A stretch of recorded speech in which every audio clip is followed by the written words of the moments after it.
बिस्मिल्लाहिर्रहमानिर्रहीम। अस्सलाम वालेकुम डियर स्टूडेंट्स, मेरा नाम अदनान अनवर है, lecture political science and IR. मैं आप सबको अपने YouTube channel Pola and IR पर खुशामदीद कहता हूं। आज के लेक्चर के अंदर हम पढ़ेंगे सोशियोलॉजी का एक और अहम तरीन टॉपिक, कल्चर। कल्चर क्या होता है एंड टाइप्स ऑफ कल्चर। इसके अलावा भी चीज़ें हम डिस्कस करेंगे, लेकिन मेन टॉपिक हमारा यही है कि culture and types of culture. आज इसको सकाफत भी कहा जाता है, रस्म व रवाज भी कहा जाता है, नॉर्म ट्रेडिशन, सारे लफ्ज़ इसी के लिए हम इस्तेमाल करते हैं। तो आज हम इसको फ़र्क भी समझेंगे और कहाँ से ये आता है, होता क्या है। तो ये सारी चीज़ें जो है हम डिटेल से डिस्कस करेंगे। उससे पहले मैं आपसे एक रिक्वेस्ट करूँगा कि मैंने सोशियोलॉजी के पहले वाले तमाम जो टॉपिक हैं उनकी जो वीडियोज़ हैं वो मैंने अपलोड कर दी हैं। वो आपको इसी प्लेलिस्ट में मिल जाएंगी। उनके लिंक भी डिस्क्रिप्शन में दे दूंगा। आने वाले भी तमाम लेक्चर आपको इसी प्लेलिस्ट में मिल जाएंगे। तो सबसे पहले हम बिला ताखीर जो है वो हम शुरू करते हैं कि इंट्रोडक्शन, कि कल्चर जो है वो होता क्या है। The term culture originates from the Latin word cultura. Cultura या कल्चूरा, मुख्तलिफ ममालक के अंदर टी को ते से भी प्रोनाउंस करते हैं, और इसके अलावा मुख्तलिफ उनकी प्रोनाउंसिएशन होती हैं। So Latin word cultura meaning to cultivate, to grow, मतलब कि बढ़ना, फलना फूलना, या कल्टीवेट, मोड़ देना किसी चीज को।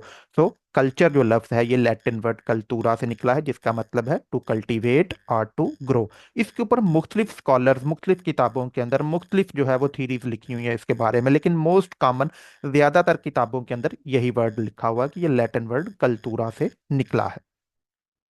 अगर इसकी डेफिनेशन की बात की जाए तो एक प्रोमिनेंट स्कॉलर हैं जिनका नाम है एडवर्ड बी टेलर।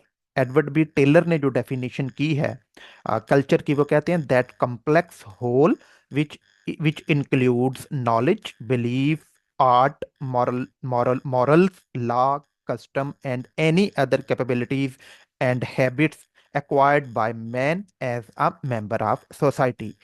कि जो कल्चर है ये एक कम्प्लेक्स मजमुआ है, मतलब कि कम्प्लेक्स होल है, जिसमें नॉलेज आता है, इल्म, बिलीफ्स आते हैं, अकायद जिनको कहा जाता है, आर्ट आता है, फन जिसको हम फनून लतीफ़ा अक्सर आपने मताला पाकिस्तान में पढ़ा होगा, मॉरल्स इखलाकियात आती हैं इसके अंदर, लॉ कानून आता है इसके अंदर, कस्टम रस्म व रवाज आते हैं जिसको नॉर्म्स ट्रेडिशंस भी हम कहते हैं, and and any other capabilities, और वो तमाम सलाहियतें आती हैं और आदात आती हैं, सलाहियतें और आदात शामिल होती हैं जो इंसान ने एक माशरती रुकन के तौर पर हासिल की हैं।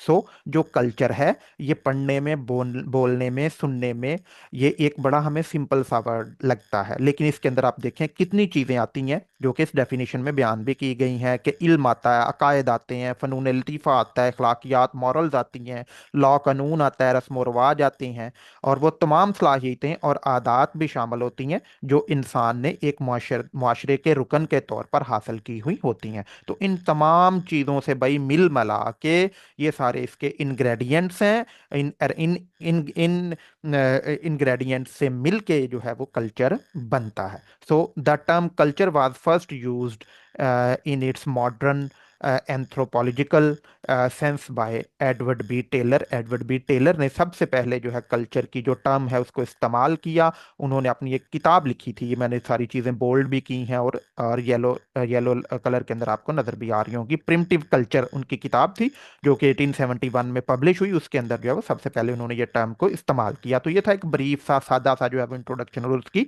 डेफिनेशन। अब हम बात करेंगे एलिमेंट्स ऑफ द कल्चर, के कल्चर जो है वो किन एलिमेंट से मिलके जो है वो बनता है। वैसे तो बड़ी ज्यादा है, हमने डेफिनेशन में हमें सारी समझ आ गई कि इसके एलिमेंट्स कौन कौन से हैं, जिसमें हमने इल्म को पढ़ा, कायद, फन, अखलाकियात, कानून, रस्म व रवाज और बाकी भी तमाम सलाहियतें और आदात जो एक इंसान माशरे के रुकन के तौर पर अपनाता है। उसमें सबसे पहले रिलीजन एलिमेंट है कल्चर का। सिर्फ इसमें कोई एक एलिमेंट जो है वो सारा किरदार अदा नहीं करता कल्चर के बनाने में। अब आप देखें पाकिस्तान में जो है वो मुस्लिम, अल्हम्दुलिल्लाह हम सारे मुसलमान हैं, 97-98%। इंडिया के अंदर हिंदू हैं।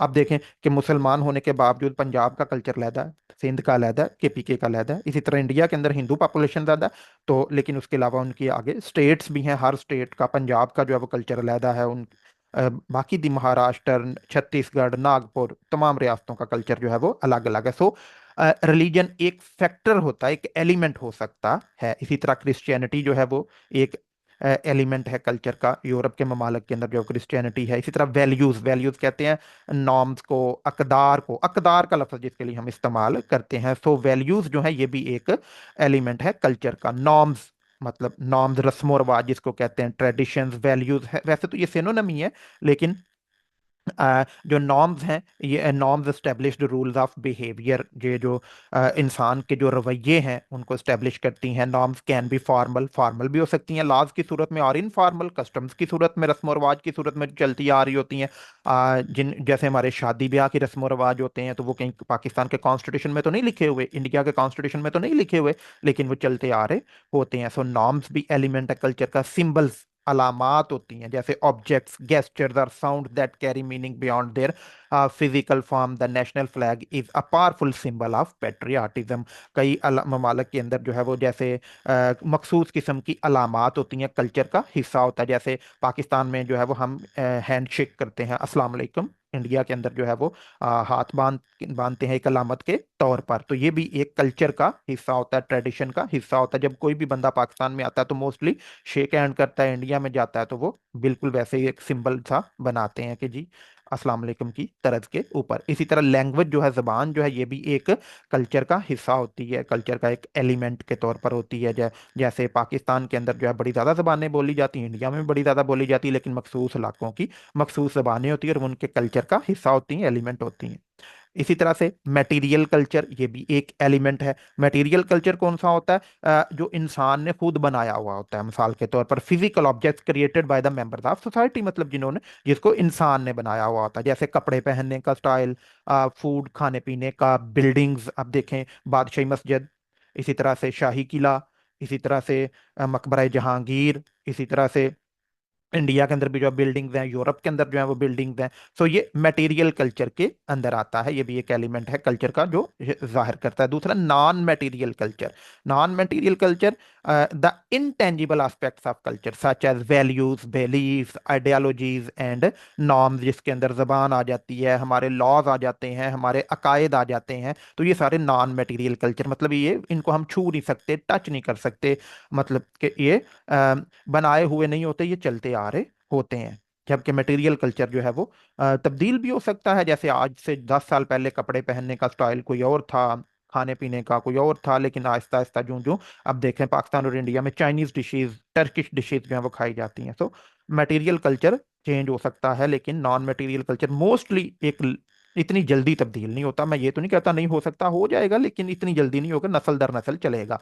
नंबर हमारे पास है 8 है आइडियल कल्चर। आइडियल कल्चर होता है जिसको सोसाइटी के लोग ख्वाहिश करते हैं, उनकी ख्वाहिश होती है कि हमारी जो सोसाइटी इस तरह से हो। जैसे पाकिस्तान में लोग कहते हैं जी कि तमाम बुराइयों का खात्मा हो जाए, हम एक आइडियल सोसाइटी के अंदर जो है वो रहें, जहाँ पर जुराइम ना हो, पीसफुल सा माहौल हो, बल्कि सारी दुनिया ही ऐसा चाहती है। तो ऐसा कल्चर जिसकी सोसाइटी के लोग ख्वाहिश करते होते हैं, वो आइडियल कल्चर कहलाता है। जबकि रियल कल्चर उसके बिल्कुल अपोजिट, जो दर हकीकत हो रहा होता है सोसाइटी के अंदर, जिसको सोसाइटी के लोग फॉलो कर रहे होते हैं। जैसे गुर्बत है, पाकिस्तान और इंडिया के अंदर अगर हम देखें तो गुर्बत भी है, मतलब वो है तो सही ना, हम इससे डिनाई तो नहीं कर सकते ना। अनएम्प्लॉयमेंट, करप्शन, तो ये सारा रियल कल्चर के अंदर आता है। वर्क प्लेस के ऊपर डिस्क्रिमिनेशन खवातीन को सामना करना पड़ता है, साम टाइम, हर दफा नहीं, तो ये रियल कल्चर के अंदर आता है। अब हम बात करेंगे टाइप्स ऑफ कल्चर की, कि कल्चर की जो है वो अकसाम कितनी होती हैं। बड़ी ज्यादा अकसाम है, लेकिन हम पेपर के पॉइंट ऑफ व्यू से चंद एक 7 8 को जो है वो डिस्कस करेंगे। सबसे पहले high culture and low culture. High culture और लो कल्चर नाम से ही जाहिर है। High culture refer to the cultural products associated with elite, मतलब ऐसी कल्चरल प्रोडक्ट जो एलीट के साथ जो है वो जुड़ी हुई होती हैं। और aristocratic groups often link to education and formal institution. Examples include classical music, fine arts and high literature. ये सारा क्या है? हाई कल्चर की एग्जाम्पल्स हैं। लो कल्चर उसके अगेंस्ट जो आम पॉपुलेशन जो है वो, नॉर्मल पॉपुलेशन जो है वो जिस कल्चर को अडॉप्ट कर रही होती है। और लो कल्चर को पॉपुलर कल्चर का भी नाम दिया जाता है। Includes main stream wide spread cultural elements consumed by the general population, मतलब जो जनरल पॉपुलेशन उसको कंज्यूम कर रही होती है। पॉप म्यूजिक है, टेलीविजन शोज हैं, सोशल मीडिया ट्रेंड्स हैं, ये सारे के सारे पॉपुलर कल्चर का हिस्सा है।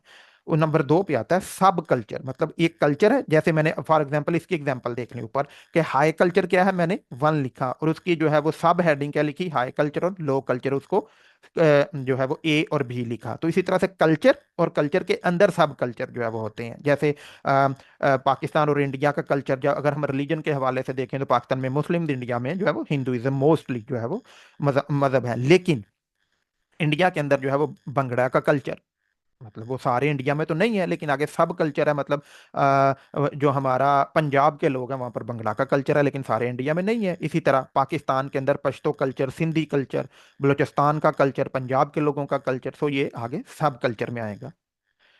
तीसरी टाइप है काउंटर कल्चर। किसी एक कल्चर को काउंटर करने के लिए कोई कल्चर जो है वो जब आता है, अ counter culture actively rejects and opposes the norms and values of the dominant culture. जो कल्चर डोमिनेट कर रहा होता है और उसकी अपोजिशन के तौर पर आ जाता है। Example include in 1960 hippie movement. Hippie movement जो है वो आई विच अपोज्ड मटेरियलिज्म एंड वार, जिसने जो है वो मादियत परस्ती और जंग को जो है वो मुखालफत की। Radical environmentalist movements today and advocating for piece and love, उसने जो है वो जंग की मुखालफत की और उसने पीस, अमन और जो लव है, प्यार मोहब्बत की, निगोशिएशन की, जंगों के खात्मे की जो है वो बात की। मतलब कल्चर क्या था 1960s के अंदर, यूरोप के अंदर, गालबन अमेरिका के अंदर। तो ये उसके अगेंस्ट में फिर ये मूवमेंट आई जिसको हिपी मूवमेंट का नाम दिया जाता है 1960s के अंदर, जिसने प्रमोट किया, एडवोकेसी की, वकालत की, पीस की, लव की। ठीक है। तो काउंटर कल्चर के कल्चर को काउंटर करने के लिए जो कल्चर आता है, जैसे इंडिया के अंदर आम आदमी पार्टी, वो जो है वो एक कल्चर था वहां पर एक पॉलिटिक्स का, तो उसने बदल दिया। पाकिस्तान के अंदर जो है वो पीटीआई का आना, तो ये एग्जांपल्स हो सकती हैं काउंटर कल्चर की। नंबर 4 के ऊपर आता है हमारे पास मैस कल्चर। मैस कल्चर जैसा नाम से ही जाहिर है, mass culture refer to the culture that emerge from mass media. मतलब ऐसा कल्चर जो मैस मीडिया से इमर्ज होता है। जैसे इंडिया के अंदर बॉलीवुड की मूवीज इसकी एग्जांपल हो सकती हैं, पाकिस्तान में जो है वो क्रिकेट की एक एग्जांपल हो सकती है कि जब पाकिस्तान का मैच हो रहा होता है क्रिकेट का, तो अगर पाकिस्तान जीत जाता है तो हम क्या बात कर रहे होते हैं कि आज जो है पाकिस्तान की टीम जो है वो जीती है। तब हम ये नहीं कहते कि सिंध का प्लेयर परफॉर्म किया, बलूचिस्तान का प्लेयर परफॉर्म किया, पंजाब का प्लेयर जो है परफॉर्म किया। तो तब हम क्या कर रहे होते हैं कि हम पाकिस्तान को, मतलब मैस मीडिया से, जो भी हमारा कल्चर मैस मीडिया से आता है वो मैस कल्चर ही कहलाता है। नंबर 5 पे आता है ग्लोबल कल्चर। नाम से ही बाहर, ग्लोबल किसको कहते हैं, आलमी को। The increasing interconnectedness of the world has led to the emergence of the global culture where cultural elements cross national borders. मतलब ऐसा कल्चर जो क्रॉस नेशनल, एक बॉर्डर से दूसरे बॉर्डर में ट्रांसफर हो जाता है। जैसे popularity of fast food chain, जैसे मैकडोनल्ड अब हर मुल्क के अंदर मौजूद है, पाकिस्तान, इंडिया, दुबई। जबकि पहले ये जो फास्ट फूड का कल्चर था ये मोस्टली यूरोप में होता था। ये अब एक मतलब टर्किश डिशेस, चाइनीज डिशेस है तो हर मुल्क की ना, लेकिन अब पूरी दुनिया में खाई जाती हैं। सो ग्लोबल कल्चर की ये एग्जांपल्स हो सकती हैं। Folk culture, folk culture refer to the traditional practices of small homogeneous rural communities. जैसे पाकिस्तान के अंदर फोक म्यूजिक है, मतलब ये मखसूस एक इलाके का होता है और वो फिर उसको आगे जो है वो प्रमोट किया जाता है। इसी तरह इंडिया के अंदर राजस्थानी फोक डांस, तो ये फोक कल्चर की एग्जाम्पल है। नंबर 7 के ऊपर आता है डोमिनेंट कल्चर। ऐसा कल्चर जो डोमिनेट कर रहा होता है किसी मुल्क के अंदर, किसी खित्ते के अंदर। जैसे इन मैनी वेस्टर्न सोसाइटीज जो है वो मुख्तलिफ ममालक के अंदर जो है कैपिटलिज्म के ऊपर, कोई ममालक जो है बेस कर रहे होते हैं, कोई जो है वो सोशलिज्म के ऊपर, जैसे चाइना सोशलिज्म के ऊपर बेस्ड है, यूरोप सारा ही तकरीबन जो है वो कैपिटलिज्म के ऊपर जो है बुनियाद करता है, इंडिया जो है वो हिंदू कल्चर के ऊपर, पाकिस्तान इस्लामिक कल्चर के ऊपर। सो ये सारी डोमिनेंट कल्चर की जो है वो एग्जाम्पल्स हैं। नंबर 8 पे आता है मल्टी कल्चरलिज्म। मल्टी का जो नाम से ही जाहिर है कि मल्टी क्या है, एक से ज्यादा की जो है बात कर हो रही होती है। In multicultural society multiple culture coexist, जहाँ पर ऐसी सोसाइटी जहाँ पर एक ही सोसाइटी के अंदर एक से ज्यादा कल्चर एग्जिस्ट कर रहे होते हैं। जैसे मिसाल के तौर पर कनाडा, सिंगापुर ने ऑफिशियली तौर पर मल्टी कल्चरलिज्म को प्रमोट किया है। तो ऐसी सोसाइटी जहाँ पर एक से ज्यादा कल्चर रह रहे होते हैं, तो उस ऐसे ऐसी किस्म को, ऐसी टाइप को कल्चर की को मल्टी कल्चरलिज्म कहा जाता है। कल्चरल हाइब्रिड हाइब्रिडिटी, हाइब्रिड का मतलब होता है मिक्स हो जाना। Cultural hybridity occurs when elements from different culture combine to create something new. जब मुख्तलिफ ममालिक के कल्चर, मुख्तलिफ सोसाइटीज के कल्चर जब इमर्ज हो जाते हैं, कंबाइन हो जाते हैं, तो एक नया कल्चर बन जाता है। तो वो एक मिक्स कल्चर, हाइब्रिड कल्चर की शक्ल जो है वो इख्तियार कर देता है। This can be seen in areas like music for example, music के अंदर, फैशन के अंदर जो है वो हमें ये देखने को मिलता है, एंड फूड, इसी तरह से खानों के अंदर जो है वो नजर आता है। जैसे फ्यूजन जेनरस म्यूजिक के अंदर है, फैशन के अंदर blending traditional and modern styles हैं, फूड के अंदर such as Mexican Korean fusion cuisine है। सो ये कल्चरल हाइब्रिडिटी की एग्जांपल्स हैं हमारे पास। एग्जाम्पल्स ऑफ कल्चर टाइप्स की अगर बात करें, ये मैंने सिर्फ समझाने के लिए आपको लिखा है, जैसे वेस्टर्न वर्सेस ईस्टर्न कल्चर, मतलब मशरक और मगरब का जो कल्चर है टोटली एक दूसरे से जो है वो अपोजिट है। यूथ कल्चर इसकी एग्जाम्पल है, कॉरपोरेट कल्चर जो है वो इसकी एग्जाम्पल है। यूथ जो है वो नौजवानों का कल्चर है, कॉरपोरेट जो है वो ये corporate culture refer to the shared values, belief and practices that characterize a particular company और ऑर्गेनाइजेशन। मतलब जो किसी एक मखसूस कंपनी और ऑर्गेनाइजेशन को की खसूसियात को जाहिर कर रहा होता है। जैसे Google, Google for example is known for its innovative open and employ centered corporate culture. Google जो है वो अपने एम्प्लॉय सेंटर्ड कॉर्पोरेट कल्चर की वजह से मशहूर है। इसी तरह से इंडिया के अंदर जो है वो इन्फोसिस अपने कॉर्पोरेट कल्चर की वजह से जो है वो मशहूर है कि वो इनोवेशंस लेके आते हैं, एम्प्लॉय एम्पावरमेंट की तरफ जो वो जाते हैं, and commitment to the social responsibility, ये उनका एक कल्चर है। इसी तरह पाकिस्तान के अंदर एंग्रो कॉरपोरेशन जो है ये भी कम्युनिटी एंगेजमेंट, प्रोफेशनल डेवलपमेंट और सस्टेनेबिलिटी की तरफ जो है वो इनका फोकस होता है। तो ये तमाम गूगल, इन्फोसिस, एंग्रो कॉरपोरेशन, ये सारी कॉरपोरेट कल्चर की एग्जांपल्स हैं। The dynamics of cultural change की अगर बात की जाए, कौन कौन सी चीजें जो है वो कल्चर को चेंज करती हैं, तो उसमें सबसे पहले जो है वो, मतलब डायनामिक्स का मतलब होता है मुहरकात, मतलब उसके पीछे वजूहात क्या होती हैं कल्चरल चेंज की। तो उसमें सबसे पहले इनोवेशन, न्यू टेक्नोलॉजीज, मतलब इनोवेशन, नित नई इजादात का आ जाना, ये कल्चर को तब्दील कर देता है। जैसे जब मोबाइल नहीं था तो कल्चर ऐसा था, मोबाइल के आने के बाद नहीं। तो इनोवेशन, टेक्नोलॉजीज ने चेंज किया।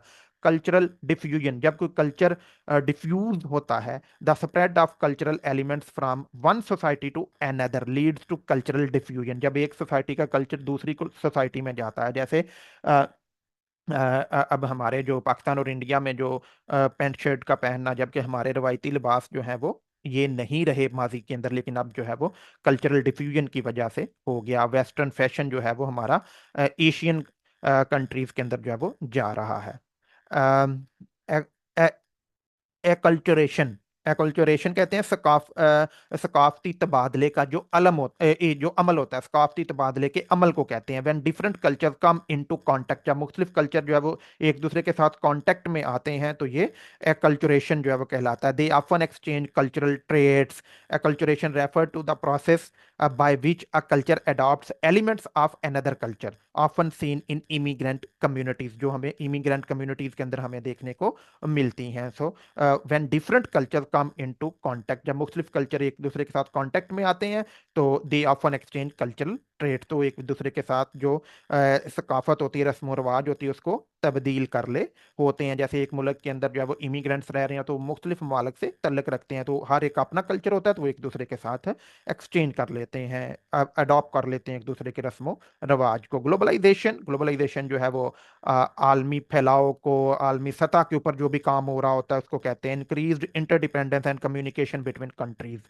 जैसे no man can live in isolation, कोई भी आदमी आइसोलेशन में नहीं ना रह सकता, उसको दूसरे इंसानों की जरूरत है। So no state can live in isolation, तो जब रियासत भी कोई अकेले सरवाइव नहीं कर सकती, कर लेगी कितनी देर कर लेगी, 10 दिन, 15 दिन, महीना, 2 महीने, साल, आखिरकार उसको दूसरी रियासतों से तल्लकात बनाने ही होंगे। तो जब रियासतें एक दूसरे के साथ तल्लकात बनाती हैं, लोग आते जाते हैं, तो फिर कल्चरल एक्सचेंज भी होती है। सो ये कुछ वजूहात हैं, डायनामिक्स हैं, जो कि कल्चर कल्चर के एक्सचेंज होने की वजह बनती, कल्चरल चेंज की सॉरी वजह बनती हैं। तो ये था हमारा आज का टॉपिक, जिसके अंदर हमने डिटेल से डिस्कस किया कल्चर क्या होता है, उसकी डेफिनेशन क्या है, कब ये टर्म जो है वो आई, इसके एलिमेंट्स कौन से हैं, और टाइप्स ऑफ कल्चर जो है वो कौन सी हैं, कल्चर की एग्जांपल्स कौन कौन सी हैं, और कल्चरल चेंज जो है वो किस किस वजह से आता है। उम्मीद करता हूँ आज का लेक्चर जो है वो आपको पसंद आया होगा। अगर आपका कोई क्वेश्चन है आप कमेंट सेक्शन में पूछ सकते हैं। अगर आपको नोट्स चाहिए तो मेरा ईमेल एड्रेस लिखा हुआ है smile_drops287@yahoo.com। अल्लाह पाक पाकिस्तान और हम सब का हामी नासिर हो। अस्सलाम वालेकुम।